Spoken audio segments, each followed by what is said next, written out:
Steady? Ready, steady, go?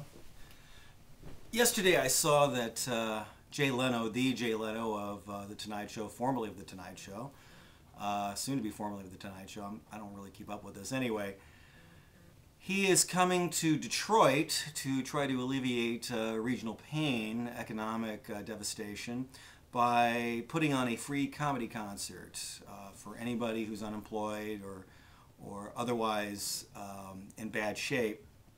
And a couple of things struck me. First of all, he's not actually performing in Detroit. He's going to be performing at the Palace of Auburn Hills being a largely white suburb of Detroit. The Palace of Auburn Hills is where the Detroit Pistons play. It's a basketball stadium, an arena, and I'm not quite sure how the comedy is going to translate well in an arena. Be augmented by screens, obviously, but just not the best place to watch comedy, especially the kind of stuff Jay Leno does. The nickel and dime jokes that come at you a mile a minute. So there's that. But really, who wants to see Jay Leno when you're broke? I mean, that to me is the ultimate insult. Now, at one time, Leno had some chops, as we all know, but he, once he sold out to Doritos, that was it. The guy's been feeding in the corporate trough ever since and shitting out the bucks and endorsement deals. And he is really the prime hack comedian of our age. He makes Shecky Green look cool, all right? And he has this presumption that he's, or maybe he's just cynical, but let's assume that he's serious. He has this presumption he's going to come into this devastated area of the country, one of the worst economic catastrophes in the country, if not the worst, and he's going to lift spirits by telling really shitty jokes written by Hollywood hack comedy writers. I don't know a bigger insult that I can think of. I mean, if Leno really wanted to help, come into Detroit proper, which is a truly horrid city in terms of economic devastation and poverty, and help feed people, finance a few food banks, do something to help support the people who are dying out there. But no, he's going to come in and do this what's bound to be a shitty comedy concert, and the kind of material he's going to do, and he's going to flatter them and all this sort of thing. And really, this is a large PR exercise. I don't care what anybody says. It's a large PR exercise.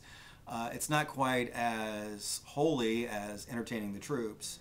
For when you entertain the troops, you are beyond reproach. Regardless of what your actual politics are, regardless of what your personal philosophy is, regardless of what you've done in life, good or bad, perform for the troops, you're a saint. And you can't be taken to task for that.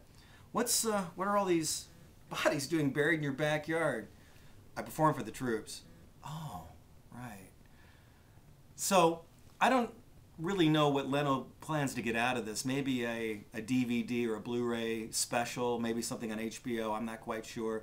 The funny thing is that he could turn this around and make some money off of it, sending some of the proceeds to an appropriate charity picked out by his management team. Now, I don't mean to sound too cynical, and I don't want to sound cynical. I wish I could give a free comedy concert, but for the time being, I'm stuck doing this one-on-one with you, and you're stuck with me to the degree that you last this long, which is no bad thing. I mean, we all have devastation in our lives, and hopefully I can alleviate some of it through some of these pithy little videos. But I really am insulted when I see this kind of a thing, especially from someone like Jay Leno. I mean, what's he going to talk about? You ever notice when you're white and rich and you're set for life and you got 900 cars in your garage? You ever notice that? You ever notice how tough that is?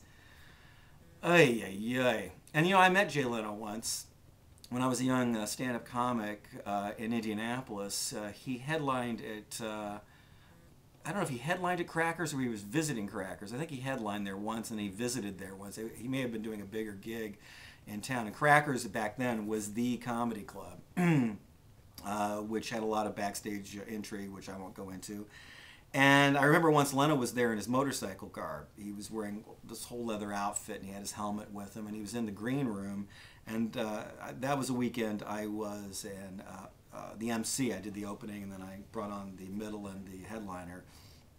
And I remember Leno and I got in this long conversation about, you know, where comedy was better. Was it better in New York or was it better in LA? And actually, he was a pretty nice guy, I have to say. He was, you know, but his main thing was, hey, you gotta come to LA. That's where it is. Everything's in LA. Gotta come out to LA. Come out to LA. He almost made it seem like you could stay at his place and sleep on his couch.